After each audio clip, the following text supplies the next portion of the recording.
שתיים שלוש. Voilà. Voilà. Comme on a l'habitude de... On l'a vu plusieurs fois, on a l'habitude de relier les halachot avec la paracha de la semaine. D'accord? Dans la semaine, on voit, les Bnei Israël sont dans le désert.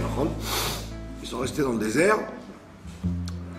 Et une des spécificités du Ham Israël dans le désert, pourquoi les nations admiraient le Ham Israël dans le désert, parce que les gens qui perdaient leurs affaires, il y avait une tribu entière, la tribu de Dan, qui leur récupérait leurs affaires. Le camp était en losange, il y avait Yehuda au départ du voyage, et il y avait, à la queue, il y avait, derrière, il y avait la tribu de Dan. Et donc tous les gens qui perdaient quelque chose, parce qu'il y avait des enfants, il y avait des animaux, il y avait des hommes, des femmes, des vieux, des jeunes, donc automatiquement ils oubliaient quelque chose dès qu'il y avait un voyage. Donc comme le voyage était très souvent inattendu, dès qu'il y avait les trompettes, on leur disait, donc la nuée est montée vers le ciel, ils devaient faire leur bagage pour partir. Alors comme ils avaient tout déménagé, ils avaient tout sorti, ils n'allaient pas rester avec les casseroles et les habits sur les ânes. Alors ils défaisaient tout, ils se montaient des armoires, carrément ils s'installaient, pas pour camper. Et puis donc quelquefois ils étaient obligés de partir. Donc automatiquement, et même en marchant, il y avait toujours des pertes, toujours des oublis. Donc la tribu de Dan récupérait les oublis. Et après quand ils s'arrêtaient, ils montaient sur ils se faisaient une estrade et au milieu du camp, ils disaient voilà, celui qui a perdu ça et ça, qui viennent le réclamer, etc., etc. Donc les nations, elles admiraient le Ham Israël parce que ils auraient pu dire oh, quand on est en voyage, chacun pour soi. Hein. Donc il y avait la grande mitzvah de Hashavat Aveda, de rendre un objet perdu. Maintenant, on va voir donc les halachot de comment se comporter avec un objet perdu. Alors, pas d'une façon habituelle, mais de façon qui peut arriver tous les jours. On ne parle pas d'un cas, vous avez trouvé un portefeuille dans la rue, non, on parle d'un truc tout à fait fréquent. Par exemple, vous êtes dans un mariage, dans une salle de mariage, une salle de fête, et puis vous avez laissé votre veste ou votre manteau sur une chaise ou au vestiaire. Le mieux, vous avez laissé au vestiaire, et quand vous partez, ou bien vous êtes dans une soirée chez des amis, alors la maîtresse de maison vous dit voilà, dans cette chambre vous mettez vos manteaux, vos sacs, vos chapeaux, comme ça, pour pas aux lunettes, pour ne pas mettre ça dans le salon, etc. Ça dérange, il y a les enfants, il y a les invités, mettez dans cette salle-là, vous pouvez mettre vos affaires. Vous avez mis votre veste, parce que vous avez peur d'avoir un petit peu frais en sortant, ou un sac, vous avez enlevé l'argent pour être sûr qu'on ne roule pas, etc. Et puis, quand vous repartez, comme par hasard, vous êtes parti à 11h, mais il y a quelqu'un qui était parti à 9h déjà. Et la bonne femme, ou la dame, ou la jeune fille, ou ou la voisine, n'importe qui, s'est trompé, a interverti la veste, par exemple. Donc elle est partie avec votre veste, et vous vous retrouvez avec une veste qui ressemble, mais qui n'est pas la vôtre. Donc maintenant il y a un problème que vous avez deux options. Soit de dire, bon, j'ai pas ma veste, donc moi je m'occupe pas de cette veste, ça m'intéresse pas. Moi ce qui m'intéressait c'est ma propre veste, je ne l'ai pas, donc je rentre chez moi, et vous dites au propriétaire de la salle ou à la maîtresse de maison, écoutez, s'il y a quelqu'un qui rend une veste, c'est la mienne, prenez mon téléphone. Maintenant on vous parle d'un cas où vous n'avez pas fait comme ça. Vous êtes trompé, vous avez pris la veste. Et c'est rien que chez vous, donc vous étiez dans un mariage à Beersheba, vous rentrez chez vous tranquillement à la maison, et puis vous, avant de dormir, vous dites, mais attends, mais c'est pas ma veste. Elle ressemble, mais c'est pas celle-là. Donc si un vêtement de quelque chose de valeur s'est transformé, a été échangé contre un autre, d'accord? Alors, comme vous avez pris cette veste, malgré vous, vous vous appelez un gardien gratuit, un chômeur chinam, d'accord? Un gardien gratuit. Or, un gardien gratuit, il a le devoir de garder convenablement l'objet qu'il a, malgré vous, puisque vous n'avez pas voulu être gardien gratuit, mais puisque vous l'avez emmené à la maison, et ça y est, vous êtes appelé gardien gratuit. Vous ne pouvez pas dire je le jette à la poubelle puisque moi j'ai pas la mienne. Alors, le gardien gratuit, il a un gros handicap. La Torah, elle dit que quand on laisse un objet pour le garder chez un ami, d'accord? Quand la personne vient récupérer son objet, d'accord? Si l'objet est impeccable et qu'elle ne dit rien, tant mieux. Mais il arrive quelquefois que l'objet a été perdu, ou abîmé, ou changé. Et donc à ce moment-là, on fait jurer le gardien gratuit devant le Beddin, devant le Sefer Torah, on le fait jurer qu'il n'a pas fait shlichut yad. Il ne s'est pas servi de l'objet qu'il avait en garde.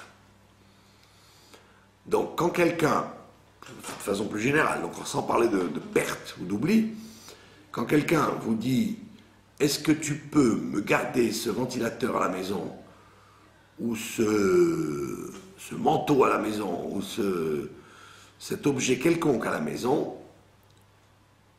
Sauf si vous permet expressément de vous en servir, vous n'avez pas le droit de vous en servir du tout. Du tout, même pour rigoler. Elle vous a dit, vous savez, j'ai un manteau de vison, et comme chez moi il y a des moustiques, des mites, et des choses, alors je vous laisse, est-ce que je peux vous laisser chez vous jusqu'à la semaine prochaine, on va m'installer la clim à la maison. Oui, d'accord, il n'y a pas de problème. Je te rends service, on est des copines, je te rends service, je garde le vison. Vous, pour rigoler, vous avez quelqu'un qui rentre à la maison, vous mettez le vison pour... Hé, Mabrouk, c'est beau, tu t'es offert un vison, ouais, il est beau, hein? Puis après tu dis, non, c'est Jacqueline qui me l'a laissé pour une semaine. Vous n'avez pas le droit de faire ça.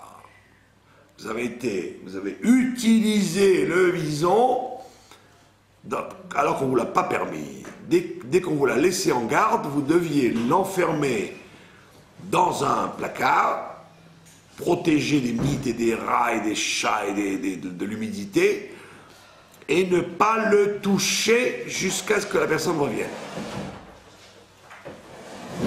D'accord? Et donc, même si c'est rien passé, c'est-à-dire que le vison n'a pas eu de dégâts, pas eu de tâches, pas eu de dommages, vous avez enfreint une interdiction de la Torah qui s'appelle Shlichut Yad. Ça veut dire faire main basse sur un objet qu'on vous a laissé en dépôt. C'est une interdiction des 613 mitzvot, ça veut dire.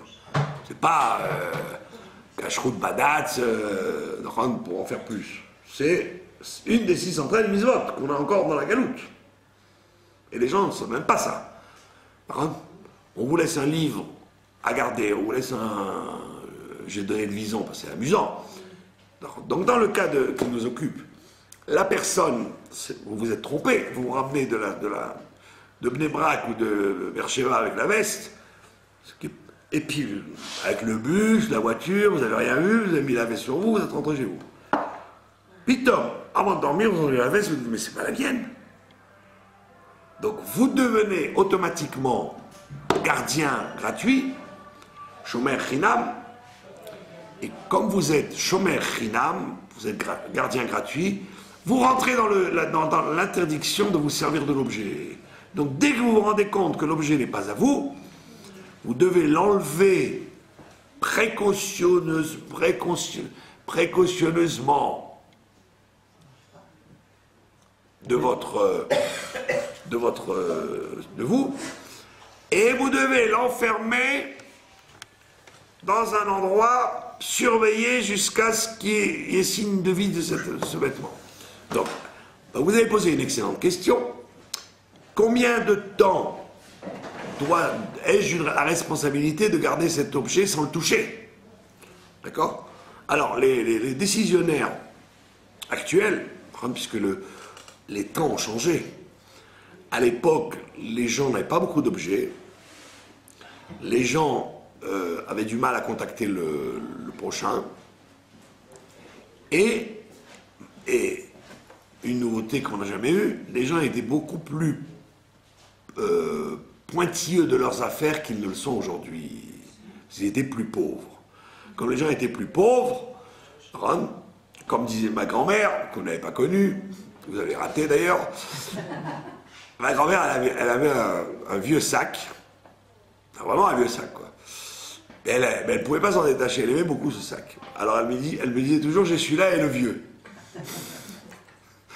Les gens qui ont vécu la guerre, vous voyez, quand ils avaient un truc presque qui tenait la route, ils appelaient ça quelque chose de propre, de neuf. Alors elle me disait, j'ai celui-là et le vieux. D'accord, donc les gens d'avant, ils faisaient très attention parce que quand ils s'offraient quelque chose, c'était une nouveauté. Mais aujourd'hui, on voit ça dans les yeshivot, on voit ça dans la consommation du monde aujourd'hui. Les gens, ils en ont vraiment plus que besoin des vêtements et des chapeaux et des lunettes et des chaussures. Ils sont à tel point que quelquefois, je ne sais pas, je ne sais pas si c'est Baruch Hashem quand les gens gaspillent. En plus qu'avoir. Oui, mais il faut savoir protéger les choses qu'on a. À tel point qu'il y a des gens qui ne savent même pas ce qu'ils ont dans... Ils ont acheté un truc, ils ne se rappellent même plus qu'ils ont. D'où le gaspillage alimentaire, etc. Il y a des gens, ils ont des chaussures qui ressortent après 10 ans. Ils avaient complètement oublié qu'ils avaient acheté des chaussures à 2000 €. C'est complètement...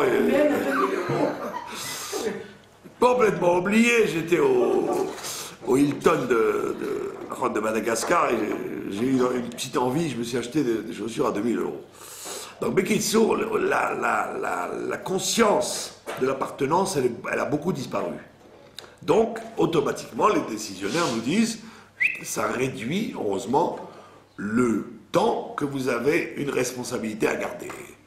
À l'époque, comme les gens n'avaient pas de moyens de transport et de moyens de communication, etc., donc si quelqu'un vous avait laissé un manteau ou une veste, il y tenait. Donc il n'a sûrement pas l'intention de s'en débarrasser, donc vous aviez l'interdiction de vous en servir, ça pouvait durer des années. Aujourd'hui, c'est beaucoup plus court. Tout est fonction de l'objet, de la richesse des gens à qui vous avez affaire, et surtout de la probabilité que les gens ont de venir chez vous le récupérer. D'accord? Donc comme vous dites, quelqu'un a oublié des lunettes chez vous, des lunettes, a priori, à moins que ce soit des rébans pour faire le genre, pour faire du chiquet, des lunettes, on en a besoin. Donc si on en a besoin, on s'est rendu compte tout de suite qu'on les a perdues. Donc si on s'est rendu compte tout de suite qu'on les a perdues, donc on a fait le calcul, où est-ce que j'étais dans la semaine qui est passée. Donc tout de suite, on serait arrivé chez vous. Et donc on aurait récupéré les lunettes. Si après 2 ans, quelqu'un n'a pas récupéré ses lunettes, c'est que vous pouvez être tranquille que ça y est, elle a racheté d'autres. Donc le ZMAN, c'est 2 ans? Non, le ZMAN, c'est comme disait Fernand Reynaud, ça dépend s'il y a du vin. Ça dépend de facteurs tout à fait subjectifs. Chaque cas est un cas précis. Voilà, dans les yeshivot, par exemple, dans les yeshivot, et les oulamot, c'est immédiat. C'est dans les heures qui viennent, les jours qui viennent, vous avez trouvé un truc, personne ne l'a réclamé, hop, après une semaine, ça appartient à tout le monde. Pourquoi? Parce que aujourd'hui, les gens vont vite. Non, sauf si c'est un objet précieux, ça dépend aussi de la valeur de l'objet. C'est une bague qu'on a oubliée au... Très bien, alors vous avez pris vos précautions. Vous avez donné au propriétaire de la salle votre téléphone en disant il y a un objet précieux, sans dire ce que c'est, pour pas que les voleurs, pour pas que les truands téléphonent en disant la bague, eh ben, c'est à moi. Non, vous dites un objet précieux, que la personne appelle, vous lui dites qu'est-ce que c'est. Si elle vous dit c'est une montre, ben vous dites vous êtes trompé, c'est une bague, salut, tac. Faut pas le dire, sinon Il ne faut pas lui dire ce que c'est. Donc, vous avez pris vos précautions, ou chez la personne qui a fait la réception, vous lui dites, voilà, je garde l'objet et tu l'envoies chez moi, la salle, pareil, et guide, l'aéroport, va tout... Donc la personne, elle a fait le tour. Donc vous donnez 1 mois, par exemple. Vous donnez 1 mois, gag, comme on dit. 1 mois, après 1 mois, personne n'est venu réclamer, vous pouvez le garder. Mais je vous dis, tout est relatif. Il n'y a pas de règle fixe. Pas de règle fixe. Ça dépend si l'objet est périssable, s'il est cher, si on le trouve facilement. Si vous étiez dans une réunion, par exemple, où il n'y avait que un mariage de gens qui sont venus du Brésil. Ils sont déjà repartis au Brésil, ça y est. Ils ne vont pas retarder leur voyage pour même une bague de valeur. Alors au mieux, d'accord. Donc vous donnez un dvar, mais pendant tout le temps que vous donnez ce délai, vous ne devez pas vous en servir, même pour rigoler. Je vous ai donné l'exemple du vison, voilà, vous le mettez pour rigoler, vos copines, vous dites, voyez, je me suis acheté un vison. Ça a le tort. Non, c'est quelqu'un qui l'a oublié chez moi, je le garde. Tu le gardes, donc tu ne dois rien faire avec, tu ne dois pas le mettre. Et même s'il ne lui est rien arrivé, tu enfreins une interdiction de la Torah. Donc, dès que tu es gardien gratuit, tu as une interdiction de shlichutiat, de main basse, de faire main basse sur un objet. D'accord? Sauf si c'est pour le besoin de l'objet. Pour le besoin de l'objet. Pas pour votre besoin à vous, mais pour le besoin de l'objet. Par exemple, un vison, vous le secouez pour voir s'il n'y a pas de mythes qui sont rentrés, pour l'aérer, pour pas qu'il pourrisse. Quand vous le faites pour l'objet lui-même, vous avez le droit. Quand vous le faites pour vous, ou votre famille, ou jouer, ou pour utiliser, vous n'avez pas le droit. Donc c'est le cas classique de Hashavat Aveda. D'accord? Maintenant, si, disons un autre cas, vous avez trouvé c'est exactement le même vêtement qu'on vous a laissé. Le même vêtement que vous avez. Il y a eu l'échange, d'accord, au mariage, d'accord, donc Madame X est partie avec votre manteau, et comme c'est la mode, tout le monde a le même manteau, par exemple, elle vous laisse exactement le même manteau. Vous fouillez dans les poches, aucun signe que ça appartient à quelqu'un. Vous regardez là, le nom, pas de nom. Vous regardez s'il y a une tache, pas de tache. Vous voyez, il est exactement le même que le vôtre. D'accord?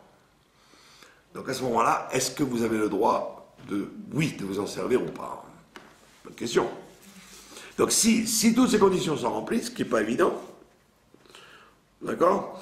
Donc s'il n'y a aucune aucune différence entre le vôtre et celui-là, alors vous avez le droit de garder celui-là.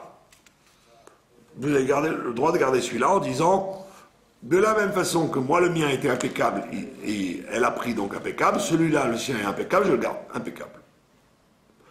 Exactement pareil donc. Et donc même si la personne vient, évidemment que c'est la même taille.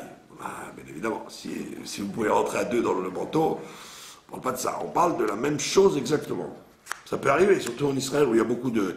où c'est très limité quoi, les fournisseurs et les vous avez des modes en Israël, là, tout le monde met la même chose en même temps, quoi. Donc c'est vite fait, quoi. Donc si vous avez effectivement observé ce cas-là, ou un parapluie, des choses qui sont ressemblantes vraiment, là vous pouvez, franco, le considérer comme à vous en disant que probablement la personne, puisque la personne elle a pris le vôtre, donc l'affaire s'arrête là. D'accord ? Parce qu'on estime que la personne en face va sûrement avoir la même réaction que vous, en disant, bon, peut-être je vais me renseigner dans la salle ou chez la personne, mais au pire des cas, c'est la même chose, hein, il est bien, ils sont pas mauvais, il n'y avait pas des portefeuilles dedans, des signes distinctifs, c'est bon, je le prends. Tiens, Lancôme, meilleur parfum que le mien. D'accord ? Donc vous êtes couvert comme ça, par le manteau. C'est bon ? Maintenant, cas plus grave et plus fréquent, c'est le pressing qui s'est trompé. Ah bon? Ah, le pressing s'est trompé, d'accord ? Il vous a rendu le vêtement de quelqu'un d'autre. D'accord ?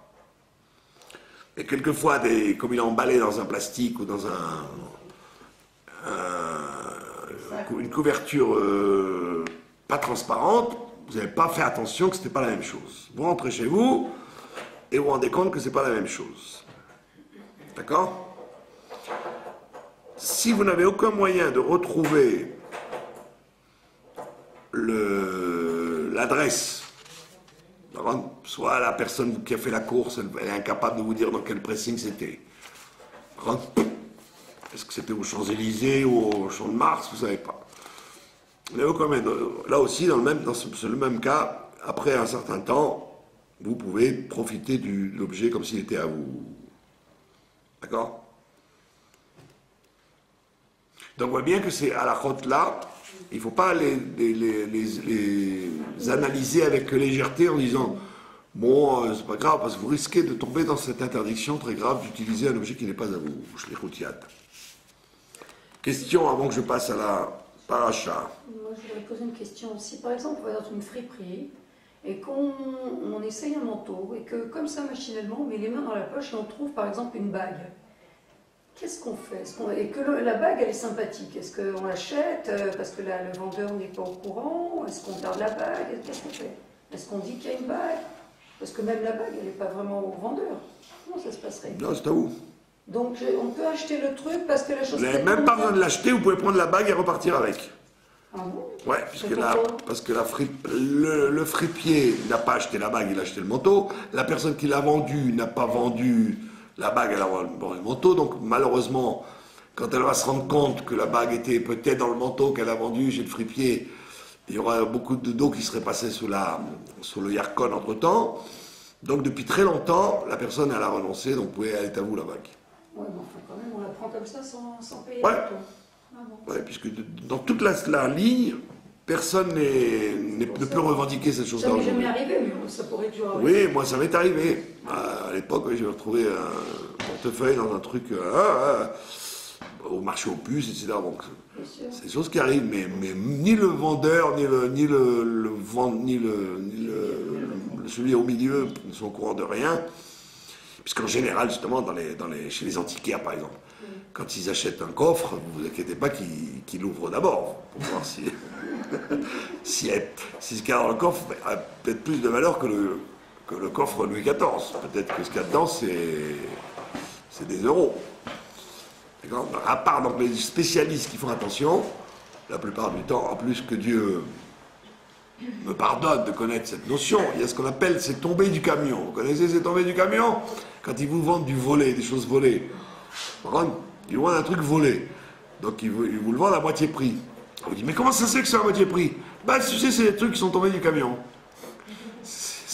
Et en vérité, ils volent des camions et après ils revendent. Donc, très souvent dans ces friperies. Et on a le droit d'acheter quand c'est comme ça?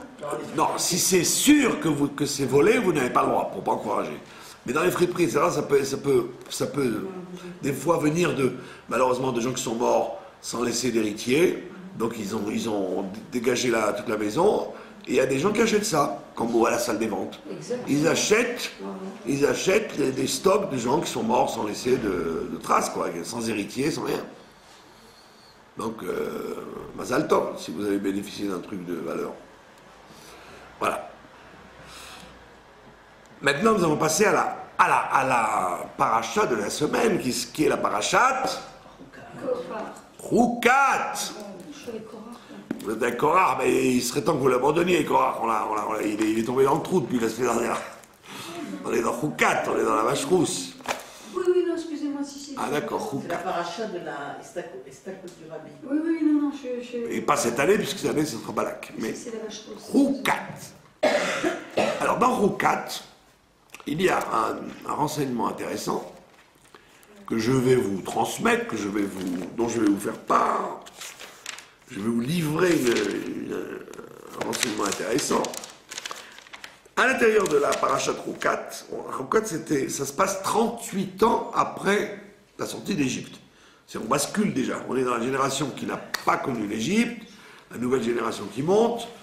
Donc Myriam s'en va. On arrive on va rentrer en Eretz Israël. Les 40 ans vont bientôt finir. C'est ça la charnière de Roukat. C'est la 38e année ou la 40e année? La 38e année. Il y a 2 ans, avant qu'il rentre en Israël? Un an et demi, quoi. Myriam, elle part à Nissan, et le Yud Nissan de l'année d'après, donc on va commencer là, on va rentrer dans la 40e année, ça va être le passage du Jourdain. Mais il y a quelque chose d'intéressant. Parmi le nouveau peuple à qui Moshe Rabbeinu a affaire, il a affaire à une nouvelle génération maintenant. Donc il y a une nouvelle génération, nouvelles épreuves. D'accord? Petits enfants, petits soucis. Grands enfants, grands soucis. Et donc, le peuple, comme d'habitude, grogne. Ils grognent, et comme ils ont grogné contre Dieu et Moshe, et ils ont dit qu'ils en ont marre de manger de la manne, etc., ils se font piquer par les serpents, par des serpents gros comme ça, et des scorpions gros comme ça. J'avais un grand cousin parisien très snob. Là, il est arrivé à Tel Aviv en plein mois d'août. Alors je lui dis, c'est bien Tel Aviv? Il me dit, quoi c'est bien? Il y a des cafards comme ça. Je lui dis, un mètre devant les cafards. Il y a des cafards comme ça. Donc, dans le désert, ce n'est pas de la blague. C'était effectivement on dit que c'était des serpents gros comme des poutres et des scorpions gros comme des pieuvres. Donc c'était effrayant, quoi. On aurait pu faire un truc de Spielberg avec, vous voyez. Donc, comme ils se sont mal comportés, malgré les nuées qui sont revenues après la mort de Aaron, par le mérite de Moshe, les serpents et les scorpions ont réussi à pénétrer sous les nuées, et ils ont piqué les gens, et il y avait donc une épidémie. Et que fait Moshe Rabbeinu? Il prend le signe d'Esculape, le signe des docteurs, il prend un serpent en cuivre, il fait passer le serpent dans le machané, dans le camp, et tous les gens qui regardaient le serpent guérissaient. Et donc comme ça, il a enrayé la mort des gens par serpent et scorpion. Voilà. Mais d'autres gens étaient morts ou simplement Il y a eu des morts, ouais, et grâce aux gens qui regardaient le serpent, ils ont été guéris. les gens guérissaient ou n'étaient pas frappés. Et ce serpent, nous dit le Talmud, ce serpent, nous dit le Talmud, ils l'ont emmené avec eux en Eretz Israël. Ils sont rentrés avec. Ils ont bien dû l'emballer dans un ron. Ils l'ont emballé, puisqu'il n'y avait plus besoin de lui. Ils l'ont emballé, ils l'ont rentré avec eux. Yoshua l'a rentré en Eretz Israël avec lui. Et qu'est-ce qui s'est passé? On raconte que le roi Hiskiaou, donc c'est juste avant la destruction du temple, donc c'est-à-dire presque 1000 ans après cette affaire-là, 1000 ans après, puisque c'est la destruction du premier temple, 1000 ans après, le roi Hiskiaou a pris une décision, il a écrabouillé le serpent. Le serpent il l'avait mis dans un musée archéologique pour que les gens se rappellent les miracles du désert. Donc il y avait le flocon de manne pour qu'ils se rappellent toujours que Dieu donne la parnassa. Il y avait l'eau de la vache rousse. Il n'était pas dans l'Aaron à Kodesh? Qui? Le flacon de la manne. Non, pas dans l'Aaron à Kodesh. Il était dans le temple, dans le Kodesh, mais pas dans le... Et donc, quand il y avait besoin, il sortait ça. Mais là, le serpent, lui, l'ont mis dehors. Et donc, il était comme l'arc de triomphe, quoi. Les gens, ils allaient, ah tiens, regarde le serpent.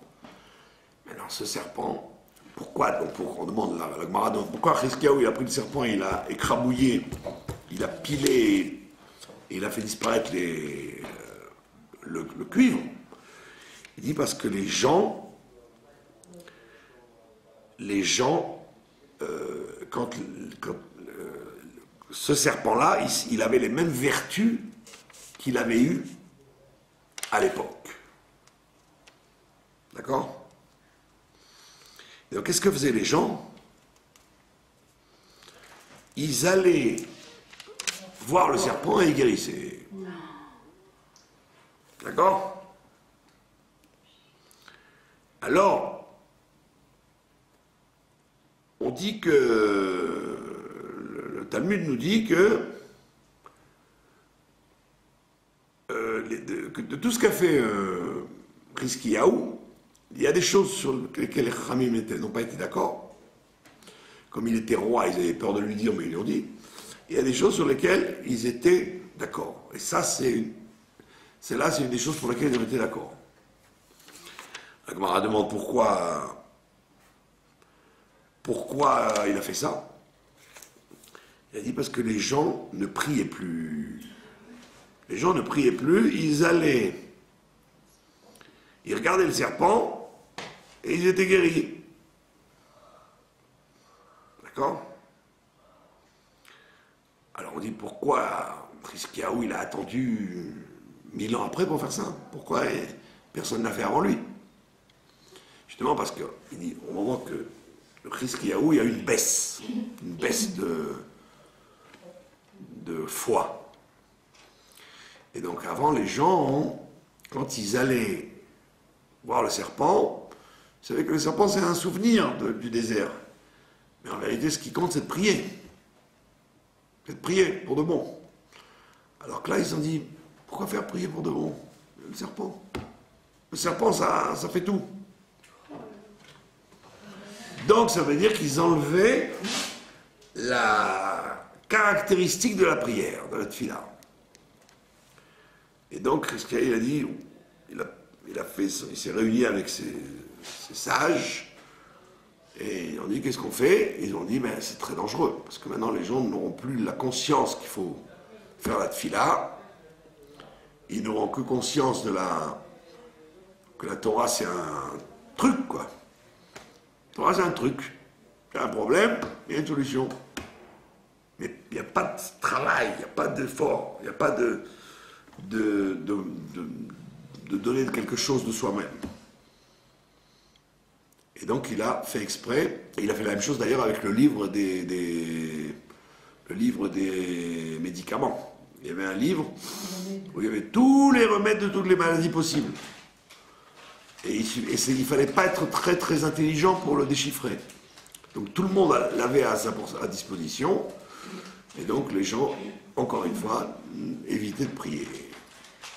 Donc de là on voit que, voilà, donc de là on voit un enseignement très important. Parce que quand Dieu,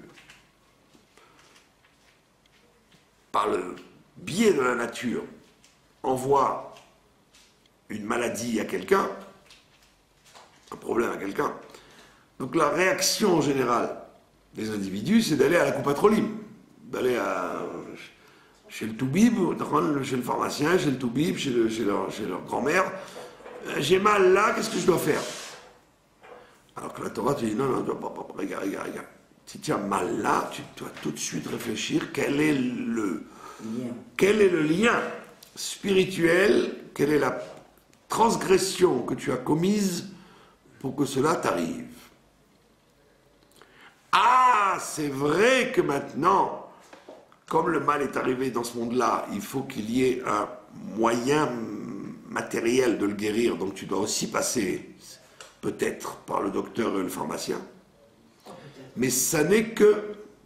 Pourquoi peut-être Parce que des fois, ça s'arrête avant qu'on ait besoin du docteur et du pharmacien. La teshuva sur la chose a réparé la chose. Mais quelquefois non. Quand c'est arrivé à un état trop avancé dans le monde matériel, il y a besoin de passer par un médicament et un médecin, etc. Et des fois plus grave, des fois des opérations ou des trucs extrêmes. Donc la réaction de l'être humain, c'est ce que Chizkia nous fait comprendre. À partir du moment où tu n'es plus capable d'avoir le réflexe, qu'est-ce qui m'a engendré ce problème médical? On a, comme dit le Talmud, à part les choses du vent et du chaud et du froid, qui ne sont pas liées avec une transgression, c'est une négligence. Tu as laissé l'air conditionné trop fort, ou le chauffeur du bus, il a mis trop fort et tu t'es attrapé un rhume. Ne cherche pas des raisons métaphysiques, c'est un truc de négligence. Tu t'es exposé au soleil et après tu as vomi parce que ton corps était brûlant. Les trucs de chaud et de froid, là il n'y a pas besoin de faire tchouva, c'est tes bêtises qui t'ont entraîné.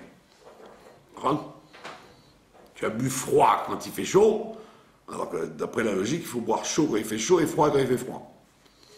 Et toi, tu transpirais comme une gargoulette et tu as été boire un Coca-Cola glacé. Et après, tu t'étonnes de tousser comme un perdu. Tu as fait un truc anti-normalité. D'accord? Un truc très désagréable de boire chaud quand il fait chaud et de boire froid quand il fait froid. Et pourtant, c'est comme ça. Quand vous allez chez les Bédouins, en plein dans le Negev, il fait moins 40, ils vous salam alaikum, ils vous reçoivent chez eux. Qu'est-ce qu'ils vous sortent? Ils servent du thé chaud et du café chaud. Vous attendiez une limonade glacée, une orangeade, et ils vous servent du café chaud et du thé chaud. Oui, mais ça va pas à la tête, non? Eh ben, c'est comme ça qu'on conserve la fraîcheur du corps en buvant ce qui est par rapport au temps. Donc, à part ces choses-là qui sont des choses complètement classiques, qui ne sont pas liées avec une avéra, une faute, dès qu'il arrive un problème physique, on doit se demander pourquoi. Quand c'est Chas Shalom, un enfant qui n'est pas bar mitzvah, les parents doivent se demander pourquoi. Voilà, c'est toujours les parents. Enfin, non, c'est juste pour savoir. Eh oui, tant que les enfants ne sont pas en âge de devoir répondre de leurs fautes et de leurs mitzvot, c'est les parents qui doivent se poser les questions. Bekitso, donc c'est ce qui s'est passé avec Chizkia. Les gens ont dit, Mais qu'est-ce qu'il y a besoin d'aller faire d'aller au Beth Amikdash prier ou d'aller dans les synagogues prier? Pas besoin. Le serpent, comme dans le désert, on le regardait, c'est bon. Nous, on va voir le serpent, on ouvre le livre des médicaments, et c'est fini. Ah, tu oublies qu'il y a un Dieu dans le monde qui te fait des signes. C'est pas des malédictions, c'est des signes pour que les gens se réveillent. Un problème médical, c'est pas une punition. C'est pas une punition, c'est une réaction par rapport à un mauvais comportement, mais ça doit surtout être un ding ding, une lumière rouge qui s'allume. Comme la personne qui dit quelqu'un a mal quelque part, ah, tu mérites pas. Par contre, on a tendance. Vous avez un ami ou un enfant, quelqu'un qui vous aimez bien. Oh, j'ai un mal de dos, pas possible. Oh, tu mérites pas. Comment tu mérites pas? Si Dieu lui a envoyé, il mérite. C'est de la picorsoute de dire tu mérites pas. C'est de la. Tu dois dire je vais prier pour toi. Tu dois dire il faut essayer de vérifier pourquoi c'est arrivé. Mais tu n'as pas le droit de dire tu mérites pas. Si quelqu'un gagne au loto, vous allez lui dire tu mérites pas. Vous n'allez pas lui dire ça. Quoi, vous avez gagné 44 millions de shekels, oui. Mais pourri comme vous êtes, vous ne méritez pas. Vous allez dire Mazal Tov, Magia Lecha, vous avez droit. Donc, de la même façon que le bien, on est à droit, de l'autre côté, on est droit aussi. C'est parce qu'on se l'est amené. Donc, ça veut dire tout de suite réaction. C'est ce qui se passe avec le docteur d'ailleurs. Quand il y avait des gens qui venaient le voir, il disait vous avez vérifié votre filine? Vous avez l'UTI, vous êtes docteur ou vous êtes baba? Les babas, ils répondent comme ça, encore à l'oeil. Ils vous demandent d'abord d'allonger $100 sur la table. Mais un homme de Torah aurait répondu vérifiez votre filine si vous avez mal aux pieds, mal à la tête. Mais lui, il dit vous avez. Donc ça veut dire que le docteur lui-même, il faisait le travail de la personne elle-même. Et très souvent, les gens disent ma kécher, quel rapport? Et c'est d'ailleurs l'une des raisons pour lesquelles, quand le rabbi a lancé les 10 campagnes, les 10 campagnes, c'est pas. Par contre, les 10 campagnes, c'est des symboles d'en haut que la génération a besoin de se réparer avec ces 10 choses. Ces 10 choses-là, c'est pour réparer la génération. Donc, comme c'est fondamental pour chacun, il arrive très souvent que quand une chose ne va pas, ça réagit par rapport à ces 10 campagnes. D'où les mezuzot, les tfilin, la tzedaka, etc. Parce que c'est en vérité le tikkun de la génération. C'est avec ça qu'on se répare. Donc, comme tu n'as aucun moyen de savoir quand tu fais bien, quand tu fais mal, on te met ding, on te met une petite alarme pour que tu te dises ah, c'est là que ça va pas, c'est là que ça va pas, c'est là que ça va pas. Je me rappelle à Paris, le rabbin Munk, à la Shalom, le grand rabbin de la communauté de stricte observance dans le cadet, il est tombé très malade. Avant que le Rav Frankfurter le remplace, à l'époque. Il est tombé très malade. Alors nous, les Lubavitch de service, on a été chez le président, chez les trucs, il faut vérifier les mezuzot du rabbin Munk et les tfilines du rabbin Munk. Et je me rappelle, Monsieur Lemel, s'il m'écoute aujourd'hui, que Dieu lui apporte une bonne santé d'ailleurs, il me disait, parce qu'avec moi il parlait, avec les autres il ne parlaient pas, il me disait qu'est-ce que c'est que ça? On n'a jamais vu ça, le Rambam dit que ça n'existe pas, de relier la maladie avec les mitzvot. Le Rambam il dit ça, il dit que les gens qui mettent une mezouza parce que c'est pour protéger la maison, c'est pas bien ce qu'ils font. Il dit bon, il faut la mitzvah, mais c'est vraiment pas bien, parce qu'il faut faire la mitzvah parce qu'il y a la mitzvah, et c'est pas pour les avantages que ça a. Alors, il fallait lui expliquer que c'est pas que Chas Shalom, il est malade parce qu'il a une mezouza abîmée.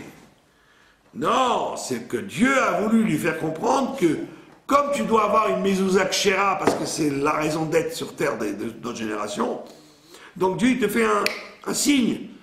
Il te dit, tu sais pourquoi tu es malade? Pour que tu vérifies la mezouza. Pas le contraire. Pas parce que tu as une mezouza psoula parce que tu es malade. Non, c'est pour que tu mettes une belle mezouza On t'a rendu malade pour te réveiller. Ça peut être n'importe quoi d'autre. Parmi les Alors, donc tu essayes les choses les plus présentes, plus faciles. Après, tu vois que c'est pas suffisant. Alors, tu vas, tu as dit trop de la Shonara, ou tu as été... Ce que je sais, moi, il y a toujours des raisons. Donc, avant qu'on ait obtenu de vérifier les tefilines et les mezuzot du Rabbin Munk, c'était, comme on dit chez les chrétiens, c'était la croix et la bannière. C'est un jeu de mots, puisqu'on est dans la période des croisades. La croix et la bannière. Et bien, sauf ils l'ont fait, effectivement, il y avait des problèmes. Pourquoi? Parce que c'était pas très usage de vérifier les tefilines et les mezuzot. Les gens vivaient sur la presque assurance que c'était bon. Donc, ça veut dire quoi? Ça veut dire que il faut toujours rattacher à un sujet spirituel un problème physique, matériel. Tout de suite. Le relier. Alors que quand, au temps de Hiskiyahu, ils ont voulu arrêter ça, donc il a dit au Chachamim, qu'est-ce qu'on fait? Est-ce que vous me permettez d'écrabouiller le serpent? Ils ont dit oui.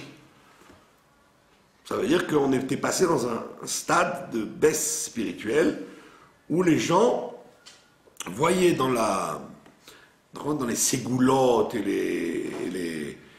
les superstitions la solution à leurs problèmes, alors qu'il fallait y voir un sujet de prière. Pourquoi une chose arrive? C'est pour qu'on prie, c'est pour qu'on change, pour qu'on évolue, c'est pour qu'on scrute nos... Comme dit l'Agmara, si il t'arrive un malheur, tu dois scruter. Un malheur, ça peut aller de j'ai perdu un shekel jusqu'à la catastrophe nationale. C'est un truc qui est appelé une souffrance. Ça peut pas être des caparottes, des fois. Pardon? Ça peut pas être des caparottes.